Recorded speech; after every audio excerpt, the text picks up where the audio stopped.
Bonsoir tout le monde. Ce soir, on va parler de la parasha de Tetzavé dans le Torah Or. Et dans la parasha de Tetzavé, on parle de pas mal de choses, donc on va essayer de prendre un détail. Le premier pasouk, très souvent on le prend, on en parle beaucoup. Mais la parasha de Tetzavé, c'est vraiment quelque chose de spécial au tout début. Au tout début, on va parler de comment est-ce qu'on allumait la menorah. Allumer la menorah, vous savez que dans le Beth Amikdash, dans le temple, les fenêtres étaient à l'inverse du monde entier. Dans le monde entier, c'était fait pour que le soleil puisse rentrer à l'intérieur de la fenêtre, puis se disperser dans la maison. Dans le Beth Amikdash, c'était tout inverse. C'était la lumière de la menorah, du chandelier, qui permettait d'illuminer le monde. Ça, c'est la force de la menorah. Mais comment on peut faire quelque chose comme ça? Comment est-ce que quelque chose de physique, une lumière physique, peut réussir à illuminer le monde? Ça, c'est quelque chose de pas évident. Alors, pour comprendre comment ça fonctionne, il faut comprendre comment on allumait. Comment est-ce qu'on allumait les bougies de la menorah? Et quand on voit l'ordre d'Hachem dans la menorah de la préparer, c'est très spécifique. Alors, regardez comment c'est écrit. Amamar osek b'paulotan aruchadin shel Moshe shu shushvina de malka ve'Aaron shushvina de matronita. Alors, pour comprendre ce que ça veut dire, je vais d'abord expliquer la base. La base, elle est comme ça. C'est écrit dans la paracha. Ve'ata tetzavé, c'est qui Ve'ata? Et toi, tu feras, c'est qui toi? C'est Moshe Rabbeinu. Vous savez que la seule paracha où il n'y a pas le nom de Moshe, c'est Tetzavé. Parce que ça tombe, cette paracha tombe toujours dans la semaine du Zayin Adar, du 7 Adar, où c'est le jour de sa disparition. Et comme il avait dit une phrase dans sa vie, il avait dit à Hachem, si tu ne pardonnes pas au peuple juif, alors efface-moi de ton livre. Et quand un tzaddik qui dit quelque chose, quoi qu'il se passe, ça doit se faire, et donc il y a une paracha où il n'y a pas son nom. Mais en fin de compte, la paracha parle que de Moshe. On parle que de lui, mais il n'est pas là. Ça, c'est encore une autre. Pourquoi on va pas en parler maintenant, parce que c'est très long. Mais en fin de compte, on parle que de lui parce que on parle de son essence. On parle de sa force intérieure de Moshe Rabbeinu. Et lui, il va devoir faire quelque chose. Vaikru elecha shemen zaitzach. Il va falloir aller chercher de l'huile qui est pure. De l'huile, mais d'où? De l'huile d'olive, pas de tournesol. De l'huile d'olive pure. Mais comment on fait de l'huile d'olive? Katit la maor la lot ner tamid. Il va falloir l'écraser, l'olive, pour pouvoir en faire sortir l'huile, et elle va donner la possibilité d'être éternelle. Katit la maor, pour pouvoir éclairer de façon tamid. C'est magnifique, vous avez déjà vu une menorah qui reste allumée tout le temps? On appelle ça une ampoule aujourd'hui. Et encore. Et encore. Mais Aaron, qu'est-ce qu'il va faire? Aaron, il va aller michutz la parochet, ashar alaydut, il va aller en dehors du parochet. Parochet, c'est là où il y avait la différence entre le saint et le saint des saints, là où il y avait le Aaron HaKodesh. Lui, il ne va pas pouvoir allumer la menorah à l'intérieur du saint des saints, parce que personne ne l'allume là-bas, mais il va aller dans la partie saint, mais pas le saint des saints, et c'est là-bas qu'il va préparer la mèche, puis en fin de compte l'allumer. Et comment c'est écrit quand il va l'allumer? Mais Erev ad Boker, il va l'allumer le soir et le matin. Et elle doit rester tout le temps. Jamais ça doit s'éteindre, mais il va falloir quand même aller la changer tous les soirs et tous les matins. Alors comment il faisait? J'imagine que vous connaissez un petit peu. Il y avait 7 bougies. On laissait toujours 2 allumées. Comme ça, si on a une qui s'éteint, il y a toujours la deuxième qui reste allumée. On nettoyait tout, on rallumait tout, et puis après on faisait l'inverse et on laissait les 2 d'ici. Et c'est comme ça qu'on tournait. Ça permettait de garder pendant plus de 400 ans la même lumière qui était allumée depuis la première fois. La même chose pour l'autel. L'autel, il y avait une interdiction de laisser éteindre et une obligation de les remettre du bois tout le temps pour laisser allumer, parce que ce feu était descendu du ciel la première fois, et donc c'est le feu d'Hachem qui a continué à brûler pendant plus de 400 ans. C'est énorme. Et donc maintenant, première question que l'Admour Azaken nous ramène dans le Torah, c'est pourquoi Moshe devait lui aller chercher cette huile alors que Aaron aurait très bien pu le faire? Pourquoi Hachem dit à Moshe, va d'abord toi, va écraser l'huile, va t'occuper de tout ça pour que Aaron va pouvoir avec ça allumer. Parce qu'on a besoin spécialement que Moshe il aille s'occuper de ça, il avait que ça à faire. Il n'y avait pas d'autre chose à faire que d'aller écraser des olives. Intéressant. Et la grande question, c'est comment ça se fait que Moshe Rabbeinu, tout ce qu'il va faire, ça va rester éternel. On a dit que l'huile qu'il va préparer, ça va être la maor, la lot ner tamid, pour que cette lumière soit tout le temps. À la différence de Aaron, que ça va être Me'erev ad Boker, le soir et le matin. Donc ça, hein, c'est la première base. Maintenant, on va essayer de comprendre c'est quoi ce qu'on vient de ramener les deux premières lignes, Shushvina des Malka et Shushvina des Matronita. Ça, on explique dans le Zohar. La source de toutes les âmes. On a déjà appris ça, hein. Là c'est l'interro, là, attention. La source de toutes les âmes, elle est où? Aïe aïe aïe. C'est toi le plus... Malchut, non? Bravo. Malchut, ça gère, hein? Tout le monde sait ça. Tout le monde sait ça. T'avais une chance sur 10, quoi. Ouais, exactement. Une chance sur C'était 10. juste de la télépathie. C'est ça. Alors c'est le Malchut, mais de où? De Hatzilut. Donc il y a 4 mondes. Le monde qui est complètement spirituel, la dernière, celle de Malchut, la royauté, va être la source des âmes de tout le monde. Malchut de Hatzilut. Ouais. Donc le dernier du monde le plus spirituel. De là va commencer le monde de la création, le monde de Bria. Mais juste avant le monde de Bria, donc juste avant la création, il y a la source des âmes. Sauf que cette source, c'est entre guillemets l'ampoule, mais les âmes, quand on parle de nous, nos âmes en fin de compte, ne viennent pas d'ici. On est attaché à l'âme, mais elles ne viennent pas de là, elles viennent du monde de la création. Parce que nous sommes plutôt physiques, donc notre âme vient du niveau du monde de la création. Il n'y a que des gens extraordinaires qui sont des tzadikim depuis qu'ils sont nés, qui eux ont reçu une âme qui viennent directement du monde de Hatzilut. Ça c'est rare. Il y a Moshe Rabbeinu, Rabbi Shimon Bar Yochai qu'on va parler, etc. Ça c'est rare. Par contre, nous, même si on vient du monde de la création, notre source vient du monde de Malchut de Hatzilut. Comment c'est appelé dans le Zohar? Matronita. Un petit peu la maman, si vous voulez. Et c'est pour cela que c'est écrit Kol Israël Bnei Melachim. Tout le peuple d'Israël sont des enfants de rois. Pourquoi? Parce que notre âme vient d'où? Du monde de Malchut, du monde de la royauté. C'est pour cela que toutes les âmes, donc on est appelés des fils de roi. Quand on dit fils de roi, très souvent on dit ouais, Dieu c'est le roi, donc nous on est ses enfants, donc on est des princes. Mais il y a quelque chose derrière, c'est pas cette âme. C'est que, étant donné que l'âme vient du monde de Malchut de Hatzilut, alors notre âme en soi est déjà une partie de royauté. Et c'est quoi alors Aaron? Quel est son job à Aaron?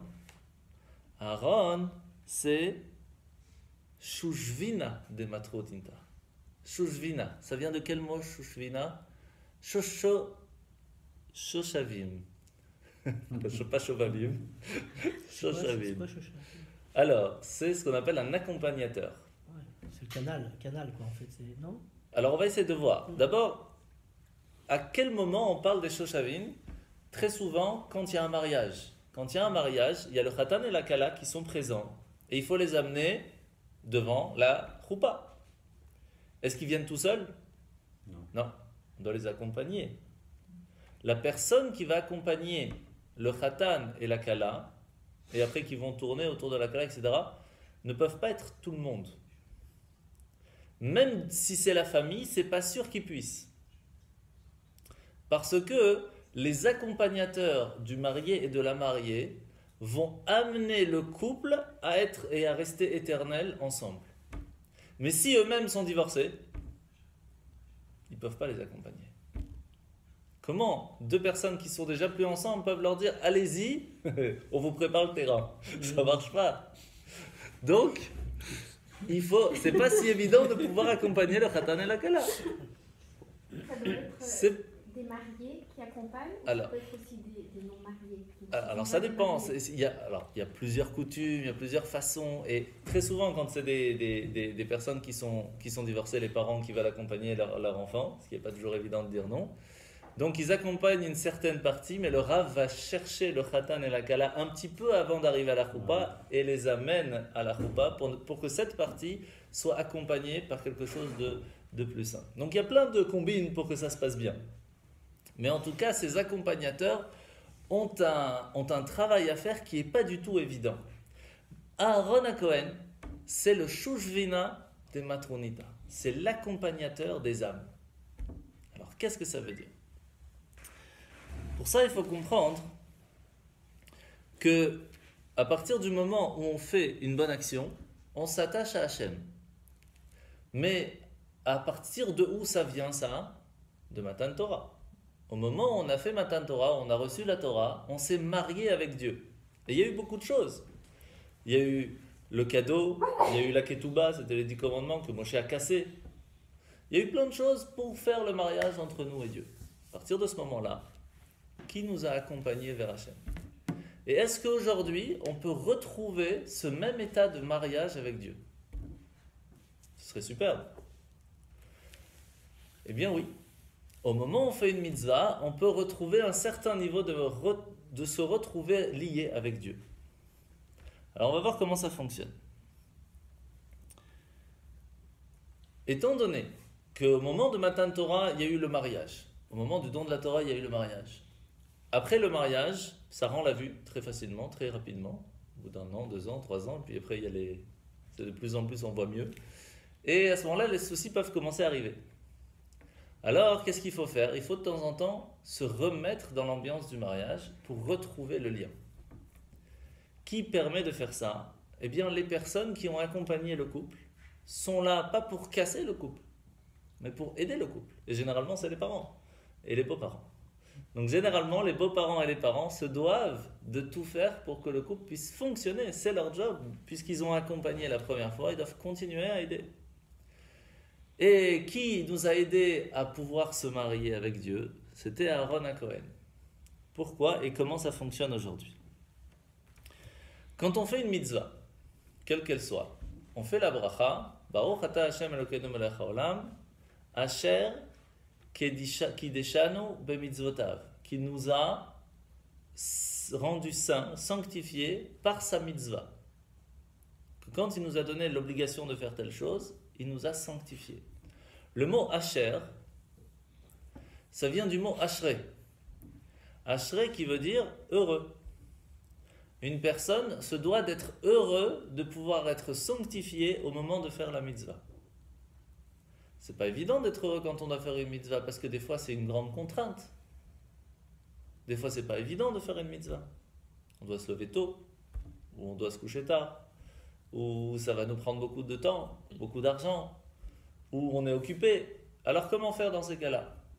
Et c'est ça l'histoire. C'est pour cela que quand on fait une mitzvah, on se doit de faire la bracha, la bénédiction, en pensant que quand on dit le mot Asher, on doit le faire avec joie.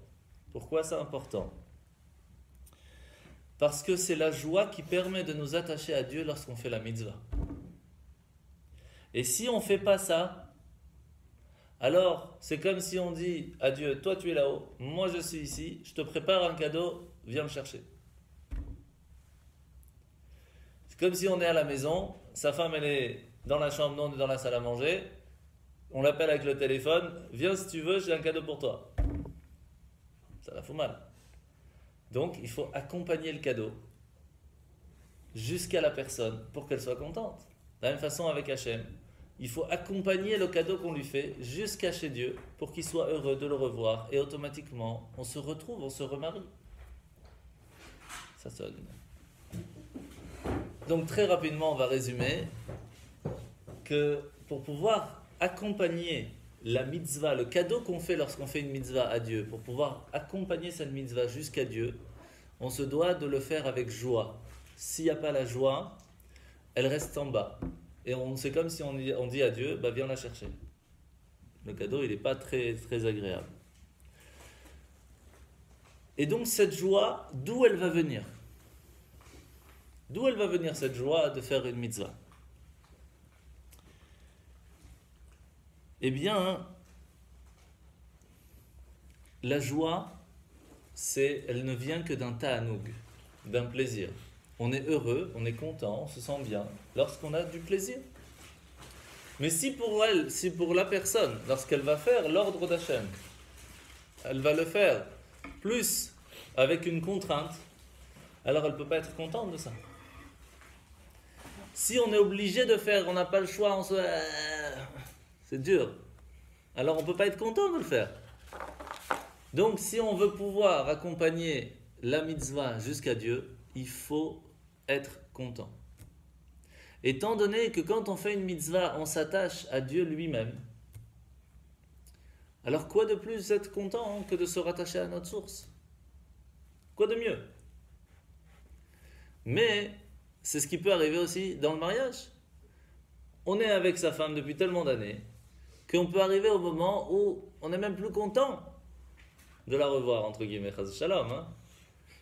De fêter la Saint-Valentin. De fêter, c'est ça. Alors on le fait par obligation, parce qu'il n'y a pas le choix. Il fallait que je vous le dise. Ouais, c'est sûr. Par mode. Par mode. Ouais, ouais. Mais c'est triste. C'est triste. C'est comme Et ça, c'est l'importance de devoir se remarier de temps en temps. De devoir retrouver le même endroit, le même sentiment que le mariage qu'on a fait la première fois. C'est pas évident. Pas évident. Alors, comment faire? Première chose, c'est de savoir que quand on va offrir quelque chose à son conjoint, on va être heureux de lui faire plaisir. Parce que quand on va retrouver son conjoint, on va se retrouver ensemble. Et donc c'est magnifique. De la même façon avec Dieu. Lorsqu'on vient lui faire plaisir, on le fait une mitzvah, on se rattache à sa lumière Ensof, à sa lumière qui est sans limite. Et donc, quoi de plus beau que de pouvoir rattacher son âme, de se rattacher soi-même avec la plus belle lumière du monde. Et de la même façon que Adam Arishon, le premier homme, il a été créé et placé où? Dans le jardin d'Éden. Et là-bas, Hachem il lui a dit, ton job, ça va être les Ovda ou les Shomra. Tu devras le servir et tu devras le garder. Ça veut dire quoi? Vous savez, on a déjà expliqué que lorsque la personne va aller au jardin d'Éden, soit le plus longtemps, le lointain possible, l'âme va profiter de ce qu'on appelle le Ziv Ashrina. Ziv Ashrina, c'est une simple lumière divine qui, à chaque fois que l'on fait une bonne action, qu'on étudie la Torah ici-bas, va se prévoir, se préparer dans le ciel. Et quand on arrive au jardin d'Éden, notre âme pourra en profiter. Donc imaginez qu'à chaque fois que vous faites une bonne action, ça vous allume une petite lumière dans votre villa au Gan Eden. Quand vous rentrez dans la villa, plus c'est illuminé, mieux c'est. Donc plus on fera de bonnes actions ici, plus on en profitera. Sauf que ce n'est qu'une ziv, qu'une lumière. Pourquoi on ne peut pas la sentir ici? Étant donné qu'on est dans un corps, le corps bloque cette possibilité de pouvoir ressentir cette lumière qu'on a créée en faisant une bonne action ou en étudiant la Torah. Automatiquement, c'est gardé pour plus tard dans le jardin d'Éden.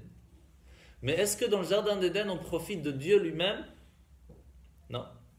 Est-ce qu'on profite, si vous voulez, du soleil ou on profite de la lumière du soleil? La lumière. On profite de la lumière du soleil. Alors, comment est-ce qu'on peut profiter de ce Ta'anoug? Comment est-ce que ici-bas, on peut profiter d'avoir ce plaisir de cette lumière qu'on va avoir plus tard? C'est simple. Qu'est-ce que Hachem il a dit à Adam? Les Ovda ou les Shamra. Le servir, comment faire? Les mitzvot. Mitzvot positives. Les mitzvot qu'il faut faire, qu'il faut servir. Les Shamra, le garder. Mitzvot Ne pas faire. négatives. Donc lorsqu'on fait les mitzvot positives, on fait la moitié du travail. Lorsqu'on fait la mitzvot, qu'on fait attention à ne pas faire des mitzvot négatives, on fait la deuxième partie du travail. Et c'est tellement fort, la lumière du Gan Eden, que vous avez sûrement déjà entendu parler de Rabbi Elisha ben Abouya, qu'appelé aussi Acher. C'est un des 4 rabbis qui sont rentrés dans le Pardès. Le Pardès, c'est un endroit spirituel où se trouvent tous les secrets de toute la création du monde, tout. Pourquoi on appelle ça le Pardès? Ça veut dire un jardin entre guillemets en traduction littérale, mais le Pardès c'est 4 lettres, P, Resh, Dalet et Samer. Et ces 4 lettres c'est Pshat, Remez, Drash, Sod. Les 4 façons comment on peut étudier la Torah, comment on peut comprendre les choses par la façon simple, les allusions, l'explication et les secrets. Étant donné qu'il est rentré dedans, il y a 4 qui sont rentrés dedans. Un qui est devenu fou, un qui en est mort. Un, c'est Rabbi Elisha ben Abouya, qu'on appelle aussi Acher, parce qu'il a complètement lâché toute la Torah. C'était un géant. Et ça l'a retourné, il a tout lâché. Et le 4e, c'est Rabbi Akiva. Rabbi Akiva nichnas v'shalom, yatsa v'shalom. Étant donné qu'il est rentré en paix, c'est-à-dire qu'il est rentré en sachant que je vais profiter de ce qu'il y a dedans jusqu'à mon niveau, je ne veux pas aller trop parce que c'est dangereux, il a pu sortir en paix. parce qu'il est rentré en paix. Mais Rabbi Elisha ben Abouya, Acher, il a dit comme ça. Il a dit, ça vaut le coup de passer 12 mois dans le Gehenom, dans l'enfer, pour pouvoir profiter après de la lumière de nos actions dans le jardin d'Éden. Vous savez le feu, comment ça brûle ici-bas? Vous faites 60 fois plus, c'est le feu du Gehenom. Et ça vaut le coup, comme ça il nous dit, ça vaut le coup de rester 12 mois dans le feu de l'enfer pour pouvoir en fin de compte laver son âme et pouvoir en fin de compte rentrer après dans le jardin d'Éden. Ça vaut le coup, tellement la lumière de nos actions ici-bas nous permet de profiter là-haut.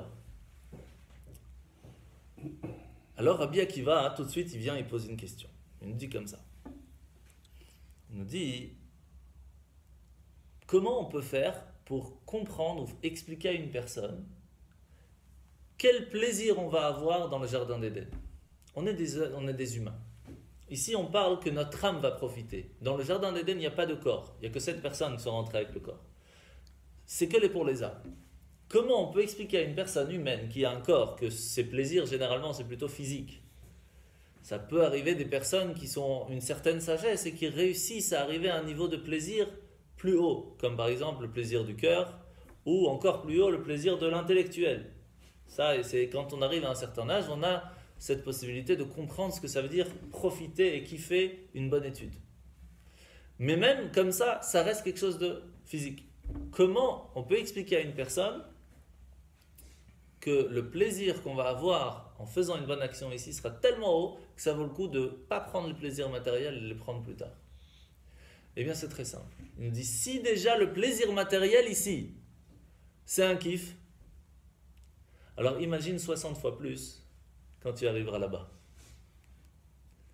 Et donc, le plus grand plaisir qu'on peut avoir ici-bas, ce n'est rien par rapport au plaisir qu'on va avoir plus tard. Mais étant donné qu'on est encore des bébés, alors on ne peut pas comprendre. Par exemple, vous dites à un enfant, on l'a déjà dit, vous dites à un enfant de 2 ans, tu choisis un bonbon maintenant ou 2 bonbons dans 1 heure, qu'est-ce qu'il prend? Un bonbon maintenant? Il ne comprend pas ce que ça veut dire dans 1 heure. Un enfant de 60 ans, on lui dit, profite maintenant de faire telle chose, ou va étudier 1 heure un shiur, et dans 50 ans, quand tu partiras peut-être, eh ben, tu profiteras avec ton âme. Ça reste un enfant de 60 ans. C'est la même chose. Mais Hachem savait ça. Et la preuve, c'est que quand on voit dans la Torah, où Hachem il nous dit, si tu vas faire la Torah, qu'est-ce que c'est marqué? Vous inquiétez pas, à ce moment-là, vous allez avoir la pluie en son temps, vous allez avoir la parnassa, vous allez avoir la santé, vous allez avoir le nachat, tout va aller bien. Pourquoi il ne nous dit pas, si tu fais bien les mitzvahs, tu profiteras du jardin d'Éden, tu auras le neshama qui aura tout ce qu'il faut? Pourquoi c'est pas écrit comme ça? Parce qu'elle parle aux humains. Dire à quelqu'un que ton âme il va profiter, on s'en fout. Par contre, tu dis à quelqu'un, tu fais un bon teilim, tu verras que tout va bien se passer après. Alors, ça se discute. Donc, on voit bien que Hachem il savait déjà à l'avance à qui il parlait. Alors, si c'est comme ça, comment faire aussi aujourd'hui pour pouvoir profiter de cette lumière ici-bas? C'est pas possible. La question qui se pose, qu'est-ce qui est plus fort? Les Ovdo ou les Shamro?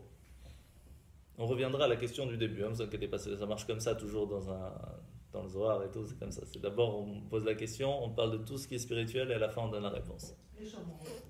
Alors, faire une mitzvah est plus importante que ne pas en faire une avéra? Les deux sont complémentaires, de toute façon. Et qu'est-ce qui est plus fort pour Hachem? C'est difficile à dire, hein? Très difficile à dire. Il faut savoir que les Ovrei Retzono, ça veut dire réussir à ne pas tomber dans une faute, la source est plus grande encore que la source de faire la mitzvah.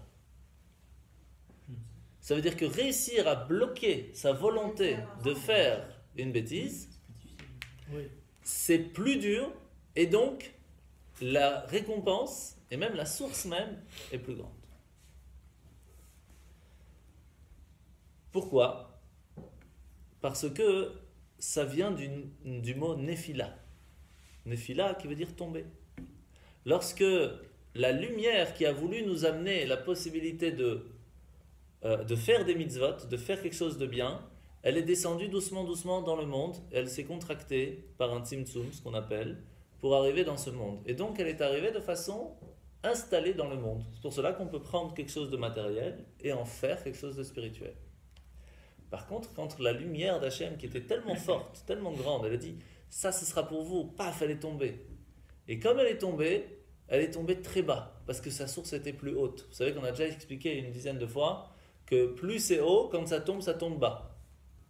C'est pour cela que les mitzvot négatives, leur source est plus haute encore que les mitzvot positifs. Mais, de l'autre côté, ça reste très difficile à nous. À nos yeux, ça reste très difficile de ne pas faire ce qu'on a envie ou ne pas faire. On pourrait se dire, mais j'ai envie de faire une bracha sur de la nourriture pas cachère. Je vais l'élever. Ça ne marche pas. On mange quelque chose pas cachère, il ne faut pas faire de bénédiction. Pourquoi? Parce qu'on ne va pas la manger. Donc, ça ne sert à rien de faire une bénédiction. On ne peut pas l'élever. C'est pas possible. C'est tombé tellement bas que ça ne peut pas remonter. Mais, étant donné que c'est quelque chose qui n'est pas compréhensible à nos yeux, quand on réussit à se bloquer là-dessus, alors on arrive à avancer d'une certaine façon. Ça nous attache à un niveau beaucoup plus haut. À la différence de Oser Retzono, quand on fait la volonté d'Hachem, on s'attache à Hachem à un niveau plus régulier, qui nous parle un peu plus. Quand on fait une bonne action, on s'attache à une lumière qui nous parle.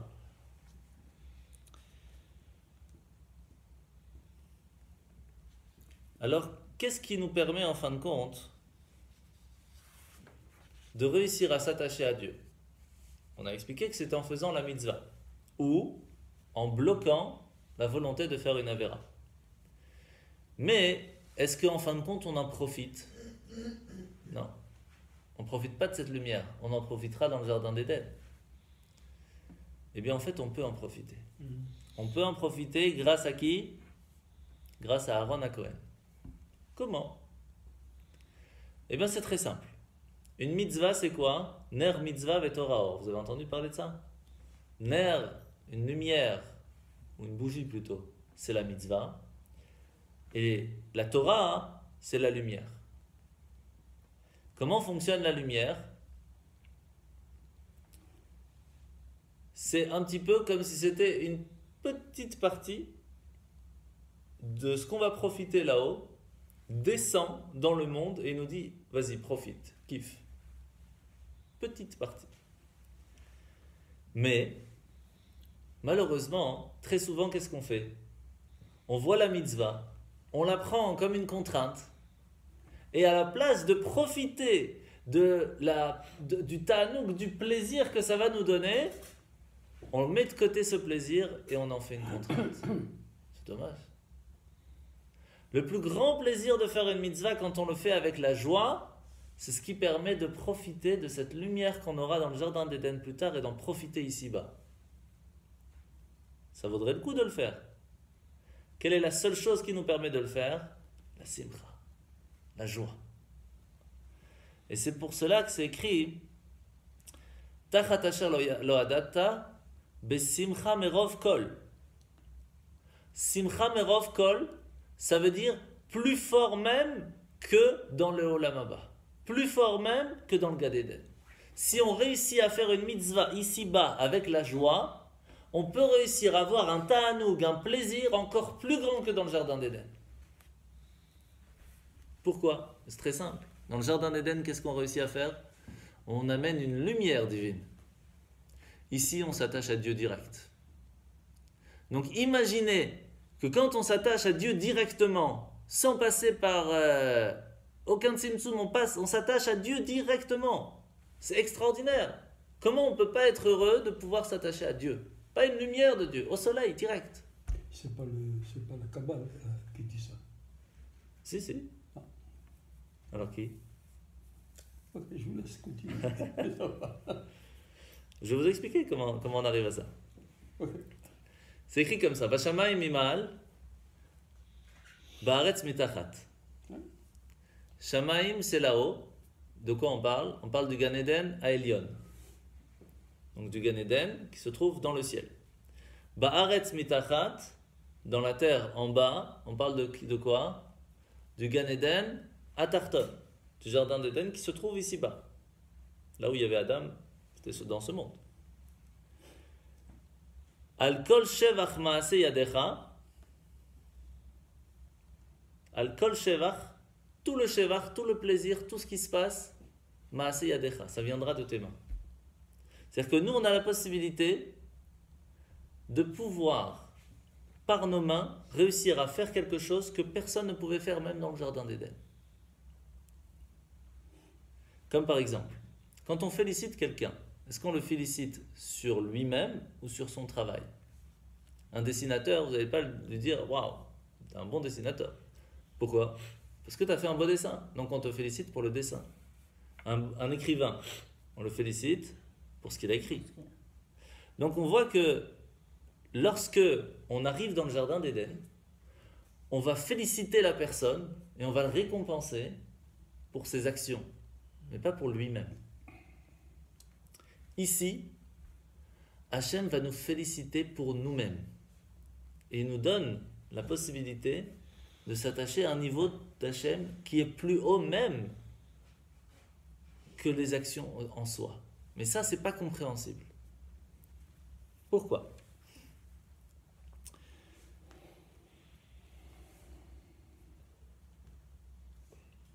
Est-ce que vous avez déjà entendu parler de Itaruta dil Tata, Itaruta dil Ela? Ça, dans le Zohar, on en parle beaucoup. Itaruta, ça vient du mot leitorer, se réveiller. Une personne qui va se réveiller d'en bas, qui va faire un travail personnel pour faire une bonne action, comme par exemple quelqu'un qui met les tefilines en bas, ici-bas, il va permettre de faire un réveil d'en haut pour lui amener une certaine lumière. Sauf que, étant donné qu'il a créé un certain réceptacle en mettant les tefilines, imaginez qu'il les a mis 20 secondes, il a créé un réceptacle qui vaut 20 secondes. Et s'il a fait à peine la bénédiction sans penser vraiment, alors elle fait 20 secondes, mais il est un petit peu fragile.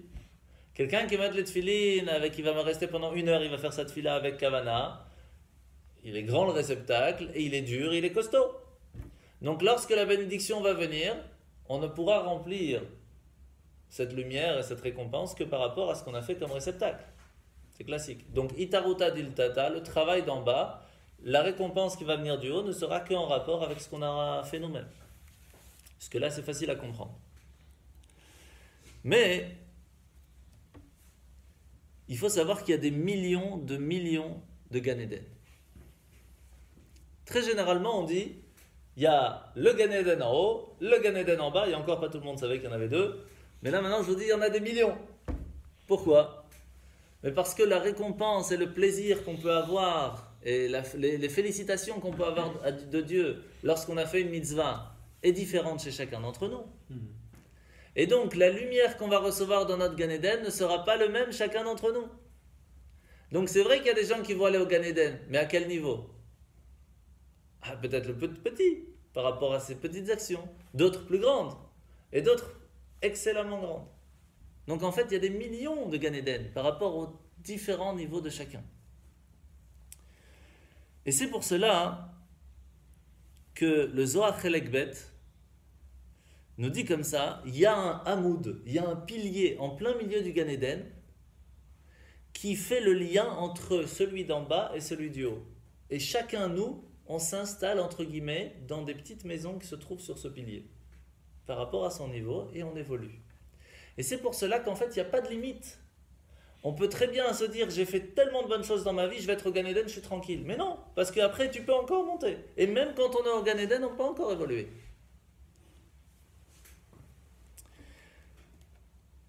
Vous savez que dans le Zohar, c'est quelque chose de classique. On dit combien de temps il faut pour pouvoir passer d'un monde à un monde? 500 ans. Et d'un monde à un monde dans le Gan Eden, 5000 ans. Donc ça fait long. Parce que c'est 500 yovel. Donc 550 ans. C'est même plus que ça encore. 5 fois 50. 5, non, il y a 5 fois 50, après il y a 50 fois 50, et puis après il y a 500 fois 50. Ça dépend du niveau qu'on va arriver. Et ça, c'est la grande différence qu'il y a entre le Gan Eden à Tarton, le Gan Eden d'ici-bas et le Gan Eden d'en haut. Donc les niveaux sont très hauts, très différents. Et plus nous, on va travailler pour faire que notre corps, notre âme se raffine, plus on pourra arriver à un niveau plus haut. Mais Hachem lui-même, même dans les mondes les plus hauts, est-ce qu'on peut s'attacher à lui-même directement? C'est pour ça qu'on va revenir à ce que M. Darmon a dit tout à l'heure. Est-ce qu'on peut vraiment s'attacher à lui-même, Hachem lui-même directement? Les malachim eux-mêmes, quand on fait la tfila, qu'est-ce qu'on dit? Kadosh, Kadosh, Kadosh, Hachem. Les malachim, les anges, ils prient, ils disent Kadosh, on est séparé de lui. Mais pas seulement on est séparé une fois, on est Kadosh une deuxième fois, on est séparé 2 fois. Kadosh encore, et après on arrive au nom de Dieu. Donc ils sont loin, même les anges, ils sont loin. Après on dit Baruch, Kevod, Hachem Mimekomo. Donc c'est des anges qui sont plus proches d'Hachem encore, parce qu'il n'y a que 2 mots avant le nom d'Hachem. Et même lorsqu'on arrive à Imloch, Hachem, Leolam, il y a quand même Imloch d'abord. Et que ce soit les différents anges comme les séraphins, les chayot, les ophanim, tout ce que vous voulez, même les seraphim, les séraphins, c'est les plus classiques qu'on parle, ils brûlent pour Hachem et ils sont coincés. Il y a une barrière, il y a une plaque de verre qui brûle, ils veulent monter, ils ne peuvent pas. Un autre exemple, Baruch, c'est moi, exact. On ne peut pas, même les anges les plus hauts possibles, inimaginables, ne peuvent pas arriver à Hachem lui-même. Impossible. Alors, est-ce que c'est possible de dire que quand nous on fait une mitzvah, on s'attache à Dieu lui-même? C'est possible de dire quelque chose comme ça? C'est très difficile à dire. Eh bien, regardez. Dans ce monde, c'est écrit comme ça. Asher anochi metzavecha ayom al levavecha. On le dit tous les jours dans le Shema Israël. Asher, si tu es heureux. Anochi. C'est qui Anochi? Moi. En quelle langue? En égyptien. Bravo. Il y en a qui gèrent, hein? C'est le premier mot des 10 C'est le commandements. premier mot des 10 commandements. Il y en a qui... ça rigole plus, hein? C'est bien, c'est bien. C'est en égyptien, il a fait. Bravo. Asher Anochi Metzavecha Ayom. Qui c'est qui nous ordonne de faire les mitzvot? Asher Anochi Metzavecha. La partie divine où on ne peut pas donner de nom. Anochi. Quand on a reçu les 10 commandements, Hachem il nous dit Anochi Hachem Elokecha. Je suis, celui-là tu ne peux pas lui donner de nom. C'est Dieu lui-même. Il n'y a pas de nom, on peut pas. C'est comme si on dit voilà, je m'appelle Mordechai, je suis Mordechai. Non, il y a mon essence et il y a Mordechai. C'est 2 choses. Le prénom ne fait que montrer qui est. Quand je dis je, c'est moi. Hachem il dit je, moi, mon essence. Metzavecha, je t'ordonne de faire. Et quand tu feras, tu t'attacheras à mon essence. Ça, c'est extraordinaire. On s'attache à l'essence directe d'Hachem. Et qu'est-ce qui est tellement fort là-dedans? Comment ça se fait? Tu te rappelles alors comment ça se fait que le premier mot des 10 commandements, il peut être en égyptien? Comment c'est possible? Parce que même la partie la plus basse, la plus impure qu'il peut y avoir dans ce monde, quand on est attaché à Hachem, ça n'existe plus pur, impur. Tout est Dieu. Et c'est là qu'on comprend pourquoi les mitzvot négatives, la partie interdite de se bloquer, de ne pas faire les parties interdites, sont encore plus hautes que l'action permise. Parce que lorsqu'on fait attention à ne pas faire l'interdit, on fait exactement ce qu'Hachem vient nous montrer. Il nous dit, Anochi, moi j'étais dans l'impureté, j'ai fait la Torah. L'impureté en soi, elle est là pour t'aider à évoluer. Et c'est ça la grande force de la Teshuvah. C'est quoi la Teshuvah? C'est réussir à dire à Hachem, tu sais quoi? J'ai peut-être pendant plusieurs années, même 100 ans, j'ai fait des bêtises. Mais par toute cette expérience, aujourd'hui, je fais autre chose. Les 100 ans d'avant deviennent une partie de la mitzvah. Parce que c'est ce qui m'a permis aujourd'hui de changer. Vous imaginez la force? La partie qui se trouve dans le monde, les Ovda ou les Shomra. Et lorsque l'on fait ça, on s'attache à l'essence d'Hachem. Rien à voir avec la petite lumière qui se trouve, entre guillemets, petite lumière qui se trouve dans le Gan Eden. Rien à voir, on parle de l'essence, du soleil. Et comment on appelle ça? Comment on appelle les mitzvot dans le Zohar? Evarim de Malka. Les membres du roi. Il y a combien de membres dans la mitzvah? Il y a 248 mitzvot positives, 365 mitzvot négatives. Hachem, il nous dit, sache que je t'ai donné 248 membres parce que chacun a un job. Chacun est là pour s'attacher à faire, te donner la possibilité de faire les 248 mitzvot positives. Et je te donnais 365 nerfs qui va te donner la possibilité de faire tout ça. C'est pas extraordinaire ça? C'est ça Evarim de Malka. C'est ça la possibilité de s'attacher à Hachem.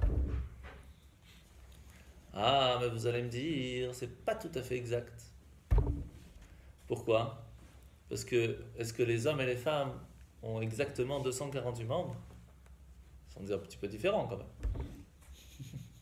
Tu peux. Qu'est-ce qui permet de faire qu'un couple puisse fonctionner lorsqu'ils sont ensemble? Chez l'homme, il y a 248. Chez la femme, il y a 252. 52. Quand on fait 248 plus 252, ça fait combien? 500. Ner, c'est 250. Vous rajoutez une deuxième ner, ça fait 500. Quand on allume les bougies de Shabbat et qu'on allume les 2 lumières de Shabbat, on permet de faire le lien entre les 2 personnes et de ramener ce lien du mariage. Et c'est pour cela que le Shalom Bayit, la paix dans la maison, se fait essentiellement lorsqu'on allume les bougies de Shabbat. Maintenant qu'on a compris ça, c'est bien joli tout ça. Mais en fin de compte, comment on amène cette lumière? Comment on peut profiter de cette lumière? On a déjà dit, grâce à la simcha. Là, on a fait la première partie de ce soir. On va passer à la deuxième partie. Plus compliquée. Et donc, je vais être obligé de résumer. Désolé. Parce qu'elle est vraiment très compliquée. Aaron à Cohen, c'est un des 7 bergers qui était celui qui nous a aidés, qui a permis d'Abraham, Yitzhak, Yaakov, Yosef, etc. Aaron, c'est le 6e, entre guillemets, c'est juste avant Moshe, qui a permis de nous accompagner jusqu'à notre but, jusqu'à de recevoir la Torah. Et c'est Moshe qui nous a amenés à la Torah. Aaron, il va avoir 2 jobs. Préparation des bougies et allumer les bougies. Comment on prépare les bougies? Comment est-ce qu'une personne peut se préparer à s'attacher à Dieu? Parce qu'on a dit qu'il faut être Bessimcha. Ok, c'est bien joli, mais comment on est Bessimcha? On dit à quelqu'un, ne prends pas ça comme une contrainte, fais ça avec kiff. Ok, c'est mignon, mais comment? Alors il faut se préparer. Se préparer, c'est Itbonenut. C'est quoi Itbonenut? Méditation, réflexion, comprendre qu'est-ce que c'est le plaisir et le kiff de faire une mitzvah. Alors, il y a pour ça plusieurs façons de faire. Celui qui a jamais fait une fois un Shabbat complet, il ne sait pas c'est quoi un Shabbat. On peut lui expliquer, on peut lui dire de méditer, ce que vous voulez. Faire un Shabbat complet, tu sais ce que c'est Shabbat. Et ça, c'est un petit peu pour toutes les mitzvot en règle générale. Mais à partir du moment où on veut réussir à méditer, on sait bien que ce n'est pas accessible à tous. Imaginez que je vous dis demain matin, vous vous levez, vous allez faire shacharit avec tefillin ou sans tefillin. Pendant 1 heure, vous restez attaché à la prière. Qu'est-ce que vous allez me dire? Mais bien sûr. Impossible. Même pas je vais essayer. Par contre, si je vous dis, dans la prière demain, vous allez prendre un verset. Et ce verset, vous allez prendre 2 minutes, montre en main, mais 2 minutes, vous restez accroché à ce verset. Vous essayez de comprendre la traduction, comprendre ce que ça veut dire derrière, renseignez-vous à l'avance. Et ce verset, pendant 1 semaine, ce que vous faites dans la tefila, vous le faites. Mais ce verset-là, 2 minutes, il n'y a rien à faire, on reste dessus. On est coincé sur ce verset pendant 2 minutes. Ça, c'est accessible. C'est accessible à tout le monde. 2 minutes, c'est pas la fin du monde. Eh bien, Aaron, il nous dit exactement ça. Aaron, il nous dit, voilà, quand tu vas faire le schéma Israël, on dit, Bechol levavecha, que tu vas réussir d'abord à faire que ton cœur soit propre. Il y a combien de bêtes dans le levavecha? 2. Levavecha. Normalement, en hébreu, c'est libra. Ici, c'est levavecha. Pourquoi? Parce que ce n'est pas que le Yetzer Tov qui doit faire la bonne chose. Même le Yetzer Hara doit faire des bonnes choses. C'est un niveau. Après, on a Bechol Nafshecha, que ton âme. Quand on dit l'âme, ça veut dire la parole, la pensée, l'action. Vraiment, toute la partie de son âme doit faire ce qu'il faut. Alors on arrive à un autre niveau, Bechol Meodecha. Chol Meodecha, il y a plusieurs façons comment on peut l'expliquer. Ici, on va prendre l'explication du Zohar. Bechol Meod Cha. Meod, ça veut dire beaucoup. Que, en fin de compte, comme on a expliqué, lorsqu'on fait une bonne action, on ne peut que prévoir et préparer son réceptacle. Mais Hachem, il va être tellement gentil qu'il va nous donner au-delà de ce qu'on a préparé comme réceptacle. C'est-à-dire que même si on a fait, même si on est les plus grands des plus grands des plus grands, ou même le plus petit du plus petit du plus petit, mais qui va prendre une seconde, 2 minutes, et qui va faire un effort pour vraiment s'attacher à Hachem, il va pouvoir recevoir de retour Meodecha. Beaucoup plus. Le mot Meod, ça veut dire énormément, beaucoup. Il va recevoir de retour quelque chose d'inimaginable. Et ça, c'est le niveau de Ensof. Le niveau de pouvoir s'attacher à Hachem sans limite. Et c'est pour cela que quand on dit Romemot el bigronam vechiref pipiot veyadam, Romemot el bigronam, c'est au moment des psuké des Imra. Lorsqu'on fait la prière et qu'on loue Dieu, on utilise notre gronam, notre gorge, pour pouvoir louer Hachem. Et quand on loue Hachem, c'est le moment pour réfléchir à comment est-ce que Dieu il est grand, comment est-ce qu'il est extraordinaire, comment il fait attention à nous, comment à tous les petits détails, que même dans notre petite vie à nous, que pour lui c'est rien du tout, il fait attention à nos détails. Alors on peut arriver à Cheref Pipiot Beyadam, à avoir une épée dans les mains. Elle sert à quoi cette épée? Excalibur, elle sert à quoi? À enlever tous les embûches qui empêchent la lumière divine de pouvoir arriver jusqu'à nous. Cheref Pipiot, ça veut dire qu'elle a la lame des deux côtés. Des deux côtés, une double tranchant. Qui est le premier qui a fait la lame double tranchant? Ehud ben Gera. Wow. Ouais, c'est Darmon, hein, ça rigole plus. Hein. Et il était gaucher, hein, pas gauchiste. Et alors, et c'est pour cela qu'on comprend tout de suite maintenant, et vous allez voir que vous allez tout comprendre maintenant avec tout ce qu'on a expliqué, tout ce qu'on a posé au début. Qu'est-ce qu'on a dit au début? Aaron à Cohen, lui son job c'était de nous amener, de nous accompagner pour pouvoir recevoir la Torah, pour pouvoir nous préparer à s'attacher à Dieu. Mais pour cela, il fallait d'abord préparer la mèche, préparer la bougie. Ça veut dire réfléchir, travailler un peu sur soi-même pour enlever les embûches, enlever ce qui n'est pas bon à l'intérieur de nous, ce qui permettra en fin de compte d'allumer les bougies. Et ça c'est quoi? Combien de temps ça dure, l'allumage de Aaron Cohen? Mais Erev ad Boker, du soir au matin. Pourquoi? Parce que les personnes, elles étaient dans l'obscurité. Le travail d'Aaron, c'est d'aller chercher dans l'obscurité une personne qui n'est pas dans la lumière et de l'amener au matin. C'est ça le travail de Aaron. C'est d'aller chercher de en bas et le faire illuminer vers le haut. C'est pour cela que le travail d'Aaron, c'était de préparer la bougie, préparer une personne qui n'est pas encore allumée et d'allumer la bougie. C'est le travail d'Aaron. Et ça, c'est grâce à la simcha. Ça, c'est la seule possibilité. Mais comment arriver à la simcha? Il faut que la mitzvah soit aussi shemen zaitzach. Il faut que cette huile qui a été préparée soit pure. Et soit de où? D'une olive. Et cette olive doit être concassée. Concassée, ça veut dire écrasée pour pouvoir sortir. L'olive en soi, c'est très amer. Et lorsqu'on va concasser l'olive, on va en sortir une huile qui sera excellente. Vous savez que quand une personne mange des olives, c'est dangereux. Pourquoi? Pour la mémoire. Pour la mémoire, bravo, il y en a qui gèrent. Hein. Parce que lorsqu'on étudie même 70 ans, plus de 70 ans d'études, on peut l'oublier, oublier 70 ans d'études à force de manger des olives. Que nous dit le Talmud alors pour aller et arranger ce problème? L'huile d'olive. L'huile d'olive permet de nous rappeler jusqu'à 70 ans d'études. C'est magnifique. Si je mange des olives et de l'huile d'olive, ça compense. Exactement. C'est pour cela que vous verrez toujours dans les restaurants juifs que les olives sont toujours trempées dans de l'huile d'olive. Toujours. Alors après, est-ce qu'on parle des olives vertes, des noires, etc. Ça, c'est une autre... On ne va pas rentrer dans le détail.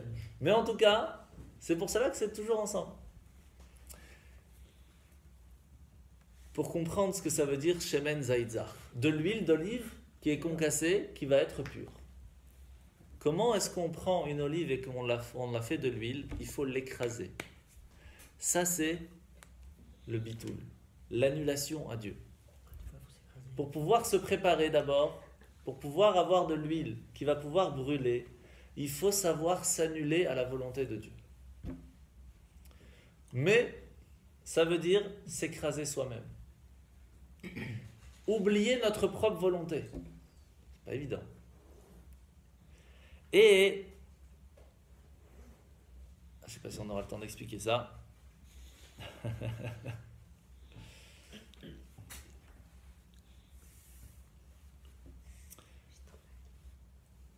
Le moach, donc la partie intellectuelle d'une personne, le cerveau, sa force, c'est le zikaron, c'est la mémoire. Lorsque la mémoire nous joue des tours, on a très peur. Parce qu'on sent que même si on comprend, ça ne sert à rien, parce qu'en fin de compte, on a oublié. Donc la force même, le plus important chez l'intellectuel, c'est de se rappeler de ce qu'il a étudié. Donc la plus forte chorma, la plus forte des sagesses, c'est la partie du rappel. Dans les tefilines, vous savez qu'il y a 4 parties dans les tefilines, dans la tête. La première, c'est la chorma. La deuxième, c'est la bina. La troisième et la quatrième, je les dis ensemble. Pourquoi? Parce que c'est les da'at, c'est la connaissance qui va se mettre en 2 parties. La connaissance, c'est prendre ce qu'on a compris et le faire dans l'action. Et donc, chesed et gvura. Chesed, c'est la bonté. Gvura, c'est la sévérité. Plus important, ça reste quand même la première. S'il n'y a pas la première, si on n'a pas l'étincelle de la compréhension de quoi que ce soit, il n'y a rien qui peut venir après. Donc, une personne qui veut être marzir et talmudo, revenir à sa source, revenir à sa chorma, se rattacher à la source même de la compréhension des choses, se rattacher à l'essence, il faut qu'elle puisse s'attacher à la base. Comment faire ça? Katit la maor la latner tamid. Avoir la hitbonenut, réfléchir sur la grandeur divine et qu'automatiquement on va s'annuler à lui. Quand on se rend compte qu'il est tellement grand par rapport à nous, alors on se met tout petit. Et lorsqu'on se met tout petit, alors on peut arriver à ce moment-là à avoir la possibilité de s'attacher à Hachem. Pourquoi? Parce qu'il y a une phrase très connue. En ani ve'u yecholim ladur baolam. Dieu il nous dit, moi et lui ne peuvent pas vivre dans le même monde. Ça veut dire que si une personne elle dit, viens Dieu, viens chez moi, je te dis, il n'y a pas de place, toi tu existes. Tant que tu existes, il n'y a pas de place pour moi. À la seconde, tu dis, moi je ne suis là que pour toi, alors je peux venir. Si on ne fait pas de place à Hachem, où est-ce qu'il est Dieu? Là où on le laisse rentrer. Où est-ce qu'il est Dieu? Que si on le laisse rentrer, si on lui dit, il y a de la place pour toi, viens. Mais une personne qui vient dire, je connais tout, il ne peut rien étudier. Quelqu'un qui dit, j'ai tout, on ne peut rien lui donner. Celui qui dit à Hachem, j'ai fait, je suis, alors Dieu ne peut pas vivre avec lui. La première chose pour pouvoir se rattacher à l'essence même, à pouvoir se rappeler qui on est, il faut d'abord pouvoir s'annuler à Dieu. Et ça ne fait que grâce à Aaron, grâce à l'écrasement de l'huile pour en faire une huile pure. Parce que s'il n'y a pas ça, il n'y a rien. Pourquoi? Et c'est là qu'on va tout comprendre l'histoire de Aaron. Parce qu'en fin de compte, c'est quoi? Dieu, c'est la lumière. C'est le feu qui veut brûler sur la mèche, pardon. La mèche, c'est qui? C'est notre corps. Ok, vous mettez du feu sur une mèche. Combien de temps ça dure? 1 seconde, 2 secondes, allez, 5 secondes. Qu'est-ce qu'il faut pour que la mèche puisse continuer à brûler? Il faut mettre de l'huile. Et s'il n'y a pas d'huile, ça ne brûle pas longtemps. Donc une personne, elle vient, elle fait une mitzvah. Une magnifique mitzvah. Elle amène Dieu chez lui. Ça brûle, ça crame. Il a fini la mitzvah, il reste plus rien. Ça s'éteint. Il n'y a pas d'huile. Pourquoi? Parce que c'est lui qui a fait. C'est moi qui ai fait. Et encore plus si on le fait avec contrainte. Parce qu'à ce moment-là, on a amené Dieu, il a brûlé la mèche, il ne reste plus rien. Ni la mèche, ni le rien. Quand on fait avec joie, et on le fait pour Dieu, et qu'on a réfléchi qu'on le fait avec, c'est pas nous qu'on fait, on le fait pour faire plaisir à Dieu, mais que nous on est complètement bébitoul, on le fait, même que c'est difficile, on le fait quand même, et on le fait avec plaisir, parce qu'on sait qu'on fait plaisir à Dieu. On est bitoul, on a écrasé cette olive, et que cette olive est pure, alors l'huile, sera présente et la mèche pourra rester allumée même après qu'on a fait la mitzvah. C'est ça qu'on voit tout de suite la différence chez une personne qui a étudié, quand elle sort du cours, nada, il n'y a plus rien. Pourquoi?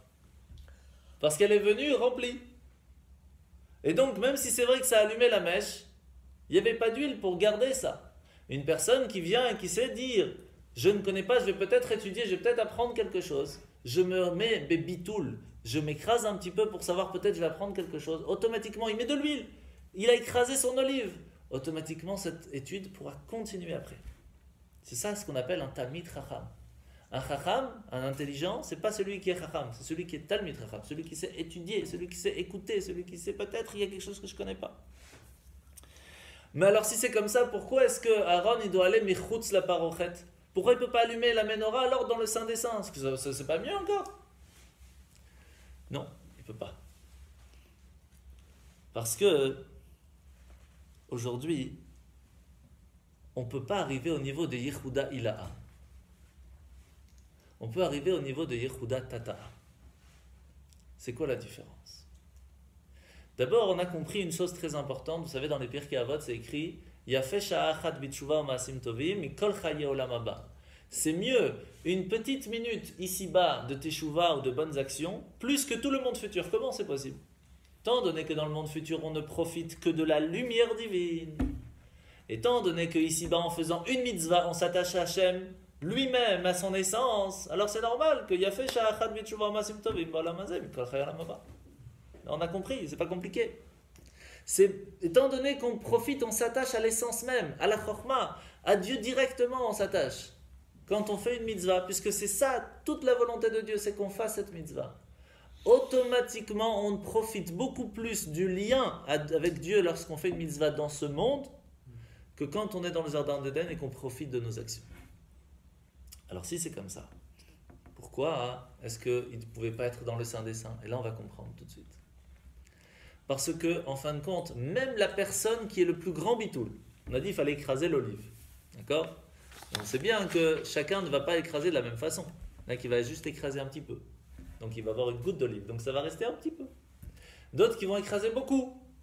D'autres qui vont écraser presque tout. Mais est-ce que c'est possible de dire je suis annulé à 100% à Dieu? Vous connaissez l'histoire du Shidour? Il y avait un jeune homme qui avait 18-19 ans et il vient voir le rabbin et dit voilà, j'ai étudié ça, j'ai que des bonnes notes, etc. Je quand même, je voudrais avoir un Shidour.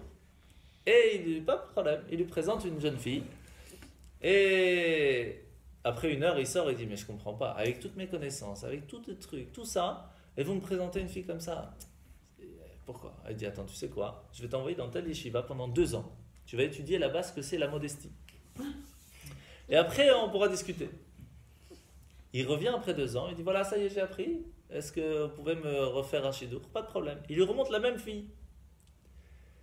Après 1 heure, il sort, il dit monsieur le rabbin, je n'ai pas compris. Je connais toute la Gemara, je connais le Zohar, je connais ci, et je connais même la modestie, et avec ça, vous me présentez la même. C'est-à-dire qu'il n'a rien appris de la modestie. On peut très bien connaître quelque chose et pas du tout savoir ce que ça veut dire.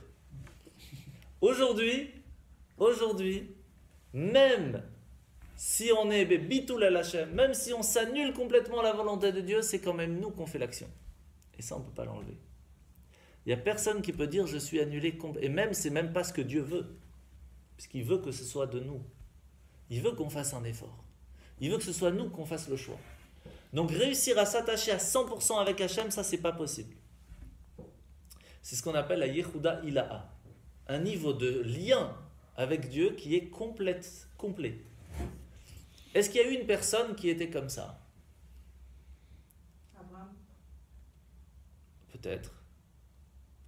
En tout cas, il y a une personne qu'on dit que Hachem parlait par sa gorge. C'est qui? Moïse, non? Moïse. Il était tellement lié à Dieu que lui, il n'avait pas d'existence pour lui-même. C'était juste...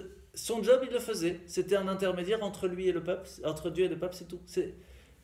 Il n'avait pas d'existence, entre guillemets, en soi. Il n'allait plus avec sa femme. C'était un autre monde. Mais arriver à ça, c'est pas accessible à tous. Du tout.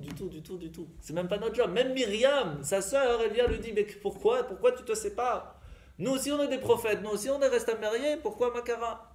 Et c'est Hachem lui-même qui est venu dire à Myriam, mais stop, qu'est-ce que tu parles, Bichlal? Tu sais c'est quoi le niveau de Moshe? C'est quoi le niveau de Moshe? Et donc, c'est pour cela que Aaron, il vient et il dit au peuple juif, moi je viens allumer cette bougie de la menorah en dehors du parochet. Vous ne devez pas essayer d'arriver à un niveau complet de bitoul. Non, oubliez, ce n'est pas votre job. Ce que vous pourrez faire, faites. Doucement, vous allez avoir réfléchir, comprendre qu'on est en fin de compte pas grand-chose devant Dieu. Écrasez-vous un petit peu, laissez-lui de la place. Par ça, vous allez être joyeux de voir que vous pouvez servir et donner un cadeau au créateur de cet univers, qui va de retour vous amener une lumière qui est Bechol Meodecha, qui n'a même pas en rapport avec votre réceptacle, qui va donner une bénédiction sans limite. Comment on ne peut pas être heureux de ça? C'est extraordinaire. Ça, c'est la lumière de la menorah qui se trouvait dans le temple. Mais alors, si c'est comme ça, et on va finir, pourquoi est-ce qu'on a besoin de Moshe alors? Puisque de toute façon, la menorah elle était allumée en dehors, pourquoi on a besoin de Moshe? Et la question se pose aussi aujourd'hui, c'est une question qui revient assez souvent. Moi je prie à Dieu, pourquoi j'ai besoin d'un rabbi? Je ne parle pas d'un rabbin. Pourquoi j'ai besoin d'un rabbi? Pourquoi j'ai besoin d'un tzaddik, un juste, qui soit mon intermédiaire entre moi et Dieu? Je peux parler directement à Dieu. Pardon? On a toujours besoin d'un intermédiaire. Ah pourquoi? On peut parler à Dieu directement, il n'y a aucun problème. Et la question elle est ici aussi. Puisque Aaron permet de nous travailler pour pouvoir s'attacher à l'essence même de Dieu. Quand on fait une mitzvah, on s'attache à Dieu lui-même. Quand on fait la prière, on s'attache à Dieu lui-même. Devant l'amida, on est devant Dieu lui-même. Quand on fait Modéani le matin, on ne dit même pas le nom de Dieu parce qu'il est en face de nous. On ne va pas dire le nom de quelqu'un s'il est en face de nous. Donc on ne dit même pas son nom. On est devant Hachem Mamash. On est beaucoup plus haut que les malachim. Les malachim, ils veulent essayer d'arriver. Ils sont bloqués. Nous, on parle Hachem Mamash. Alors pourquoi on a besoin de Moshe? En fait, quand on dit qu'on s'attache à Hachem Mamash, c'est pas tout à fait exact. Et c'est pour cela que vous avez tout de suite, vous avez sauté sur le truc. Mais c'est normal.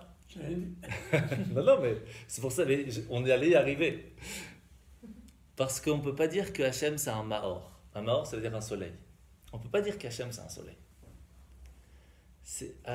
Hachem lui-même, son essence à Hachem, c'est pas explicable. C'est au-delà de tout. C'est beaucoup trop loin pour nous. Donc nous, notre soleil à nous, c'est la lumière d'Hachem qui est sans limite. C'est pas Hachem encore. C'est la lumière d'Hachem qui est sans limite. C'est ça. Entre guillemets, comme si Hachem, il a fait un soleil, et c'est jusqu'à ce soleil-là qu'on peut arriver nous. Comment ça s'appelle dans le Zohar? Le Igoul Agadol. C'est la grande lumière qui est sans limite, que de là va commencer le grand cave, le grand fil fin qui va arriver jusqu'à nous. Nous, on peut réussir dans ce monde. Les anges, ils ne peuvent même pas arriver à ça. Eux, ils peuvent s'attacher au cave, au plus haut niveau du cave, mais pas plus haut. Mais nous, en faisant une mitzvah, on peut s'attacher au Mahor, au soleil, qui est donc ce grand cercle de lumière qui a été créé par Hachem. Mais on ne peut pas s'attacher mamash à Hachem, c'est pas possible. On ne peut pas dire qu'on s'attache à Dieu, à l'essence même. C'est pas possible. Et donc, on peut l'appeler de plusieurs façons ce niveau. On peut l'appeler le Keter, on peut l'appeler le Yud. Le Yud Kelafke, c'est la base, la Chorma. Vous voyez ce que je veux dire? C'est pas encore Hachem Lumière. C'est le Or En Sof. Et ça, on a besoin de Aaron pour nous y emmener. On a besoin de Aaron qui va nous aider à nous amener jusqu'à ce Mahor, jusqu'à ce soleil. Mais comment faire pour que ce soleil soit, comment dire, j'ai le mot sur la bouche. Accessible. Non, ça il est accessible par Aaron. Mais comment ce soleil peut recevoir la lumière d'Hachem? C'est-à-dire que, ok, nous on peut arriver jusque-là, jusqu'au soleil. Mais comment faire pour que Hachem donne vie à ce soleil? S'il ne veut pas, il n'y a plus rien. Comment faire? Eh bien, pour ça, on a besoin de Moshe. Moshe, il est monté sur le mont Sinaï et il a descendu la Torah. C'est-à-dire que même si Aaron permet de nous monter, il faut qu'il y ait Moshe qui aille chercher, qui nous l'amène. Et s'il n'y a pas Moshe, on peut monter, mais s'il n'y a rien à prendre, alors il n'y a rien. C'est que Moshe qui nous permet d'aller chercher ce que Aaron va nous amener. Sans Moshe, il n'y a rien. Et c'est pour ça que Moshe, c'est écrit qu'il était kavet pe ve kavet lachon. Il est bégayé. Mais ça veut dire quoi kavet pe en hébreu? Lourd. Lourd. Sa bouche était lourde. Ça veut dire que le niveau spirituel où il était trop lourd pour son corps. Ça ne pouvait pas passer. C'est un niveau qui est au-delà même de la création du monde. Et ce niveau-là ne pouvait pas passer par la bouche de Moshe. Et Hachem, il a dû parler à travers sa bouche pour pouvoir faire passer le message, que ce soit à Pharaon, que ce soit au Béné Israël, etc.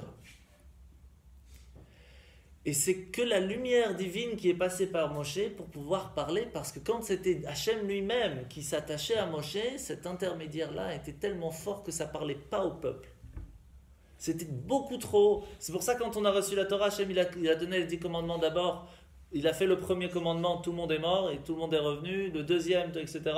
Ils ont dit stop, c'est trop haut pour nous. On a besoin de quelqu'un qui vienne nous amener la Torah, qui se soit accessible. Et c'est ça que Moshe il est monté. Il est monté chercher la Torah, le mettre de façon accessible. Et même les 10 commandements, c'est des petites choses pour Moshe. Comment est-ce que Moshe il vient et il nous dit, tu sais quoi, faut pas voler, faut pas tuer, faut pas... Ça parle à Moshe Rabbeinu. C'est ça qui vient nous parler, sérieusement.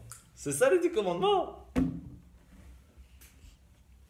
Les 5 premiers, 5 derniers, ce sont des niveaux, des secrets dans les 10 commandements, vous ne pouvez pas vous imaginer. C'est des niveaux, mais inaccessibles. Ne serait-ce que combien il y a de lettres, il y en a 620. Pour les 613 de la Torah, et les 7 que les sages vont rajouter plus tard. Donc c'était déjà même prévu dans la Torah. Mais à partir du moment où on réussit à s'attacher à Moshe Rabbeinu, grâce à Aaron, c'est-à-dire qu'on a réussi à monter, à se casser, à s'écraser, à laisser la possibilité à Hachem de venir vers nous. Et puis ça brûle. Et puis, vous savez, c'est comment le feu. Le feu, ça va toujours en haut. Même si on le met à l'envers, il brûle en haut. Pourquoi? Parce qu'il veut retourner à sa source. Donc on brûle, on arrive en haut. On traverse même le niveau des anges. On arrive au soleil et là, on est bloqué. Là, on ne peut pas aller plus loin. Et là, on voudrait prendre quelque chose avec nous. Mais il faut que Moshe vienne nous l'amener. Parce qu'on ne peut pas aller plus haut. Ça, c'est le travail de Moshe. Ça, c'est le travail du rabbi. Le rabbi de chaque génération, il est là pour nous amener de là-haut et l'amener jusqu'à ce soleil pour pouvoir que nous, on puisse en profiter. Et c'est pour cela que quand on fait, c'est dans le Talmud, c'est partout dans la prière, Talmud Torah, Keneged, Kula. L'étude de la Torah vaut plus que tout. Une personne qui est en train d'étudier la Torah n'a plus aucune obligation, elle n'a plus besoin de faire la tfila, plus rien. Mais quel niveau d'étude de la Torah on parle? Est-ce que c'est de notre niveau? Ça, je ne suis pas sûr. En tout cas, pas du bien. Mais quand Rabbi Shimon Bar Yochai, lui, il étudiait le Zohar, et il a étudié pendant 13 ans dans sa grotte. Lui, oui, Torato ou Manuto. Sa vie, c'était la Torah. Il était à un niveau d'étude de la Torah qui était tellement haut qu'il était au-delà du monde. C'était plus la même chose. Arriver au niveau de Torah Moshe. Arriver au niveau de Moshe Rabbeinu. Ça, c'est... Et quand on arrive à ce niveau-là, oui. Donc, pour résumer, qu'est-ce qu'on a compris? Moshe, il descend la Torah. Il descend Hachem. Il amène le niveau d'Hachem, de son essence, à un niveau qui nous est possible de ne serait-ce que vouloir s'y attacher. Parce que malheureusement, vous savez très bien que lorsque on dit à un enfant, voilà, tu sais vers qui tu devrais essayer d'être comme qui? Aujourd'hui, malheureusement, qu'est-ce qu'on leur montre? Voilà, tu vois Zidane? Voilà, il faut que tu arrives à être Zidane. Ronaldo, bon, moi je suis encore à l'ancienne en 98, mais je ne connais pas les nouveaux. Ou alors, encore pire, tous les bêtises qu'il y a aujourd'hui à la télé. Donc, qu'est-ce qu'on montre à un enfant? Tu vois, c'est des gens comme ça qu'il faut que tu essayes de suivre. Vous imaginez ce qu'on apprend à nos enfants? C'est triste. Par contre, quand on dit à un enfant, tu vois, je vais te raconter l'histoire de Moshe Rabbeinu. Je vais te raconter l'histoire de Aaron Cohen, comment est-ce qu'il aimait faire la paix, je vais te raconter l'histoire de Rabbi Eliezer ben Orkenos, comment est-ce qu'il a tout lâché toute sa vie pour pouvoir aller étudier la Torah. Il mangeait des racines pour pouvoir, pendant des années, Rabbi Yochanan ben Zakkai, il a vu ça, il a aidé. Quand on parle comme ça à un enfant, on lui dit, voilà, c'est des gens comme ça qu'il faut. Quand on dit à un enfant, tu sais, voilà, je ne sais plus quel rabbi, un jour lui a demandé comment tu as réussi à pouvoir grandir et à toujours avoir l'amour de la Torah. Il dit, c'est simple, un jour on était en hiver et mon père il a dû choisir entre avoir chaud à la maison ou vendre le chauffage et le four pour pouvoir me payer le professeur qui va m'étudier, qui va m'apprendre la Torah. Eh bien on a eu froid tout cet hiver. Quand j'ai vu l'amour de la Torah de mon père, qu'il a préféré que tout le monde ait froid pour que je puisse moi aller étudier, aujourd'hui comment je peux ne pas aller étudier ? Comment je ne peux pas avoir cet amour pour la Torah? Quand on apprend, on raconte ces histoires à nos enfants, alors ils ont des personnes envers qui ils ont envie d'aller. Ils ont la volonté, mais ça parle. Mais vous dites à quelqu'un, hein, même un enfant ou même un adulte, tu sais, tu vas être comme Rabbi Shimon Bar Yochai, où lui, il a vécu pendant 13 ans dans une grotte, et il ne s'habillait pas, il restait complètement dans le sable, parce qu'il ne pouvait même pas mettre ses habits pendant 13 ans, sinon il s'était foutu. Et une histoire de fou. Est-ce qu'on peut, nous, arriver à un niveau comme ça? Très difficile. Donc on a besoin des deux. On a besoin d'un Moshe Rabbeinu qui vient, qui est un niveau qui est au-delà de notre compréhension, qui va nous descendre la Torah de façon accessible à nous. Et on a besoin d'un Aaron Cohen qui va nous permettre de faire la Torah avec simcha, avec joie. Il va nous montrer comment faire et on va réussir à ne serait-ce que vouloir aller quelque chose. Et lorsqu'on arrive à ça, alors on peut s'attacher à un niveau de Moshe Rabbeinu qui, lui, combien de temps elle restait allumée sa lumière? La Maor Ner Tamid. Pourquoi est-ce que Aaron c'était que de soir au matin? Parce que son job c'était de en bas en haut. Mais la lumière de Moshe, elle est l'éternelle. Elle est attachée à l'essence divine. Et donc, d'où ça vient le mot Tamid? Tamid, c'est un classique. Bechol Yom Tamid, Maaseh Bereshit. Chaque millième de seconde, Hachem recréait le monde. Parce que s'il y a une millième de seconde où Dieu il dit ok, je ne fais pas d'effort là maintenant, j'oublie le monde. C'est pas seulement qu'il n'existe plus, c'est comme s'il n'a jamais existé. Chaque seconde, Hachem il recréait le monde. Bechol Yom Tamid. Éternel. C'est ça le Beth Amikdash, on amenait Tamid, on amenait un korban, un sacrifice qui était tout le temps, matin et après-midi, tout le temps. Il fallait remettre des forces dans ce monde pour lui permettre de vivre. Et donc en fin de compte, on comprend pourquoi est-ce que Aaron, il était en dehors du parochet, il était dehors, parce que lui il s'occupait des gens. À la différence de Moshe qui lui était Tamid parce qu'il vient du niveau d'au-delà de Hatzilut, un niveau qui était beaucoup plus haut. Et lui, il vient simplement nous amener ça dans le niveau de Malchut, qui arrive au niveau de la source de l'âme. Et Aaron, qui est lui l'accompagnateur de l'âme, qui est dans le niveau de Malchut du roi, nous permet d'arriver à un niveau encore plus haut jusqu'au niveau de Hatzilut. Et là, on peut profiter alors de la niveau de Moshe. Et là, on comprend ce que ça veut dire dans le premier verset. Ve'ata tetzaveh bnei Israël, tu vas demander aux bnei Israël et surtout, spécialement toi Moshe, de préparer cette lumière, de pouvoir amener cette lumière jusqu'au peuple, que le peuple, grâce à Aaron, va pouvoir monter à un niveau différent.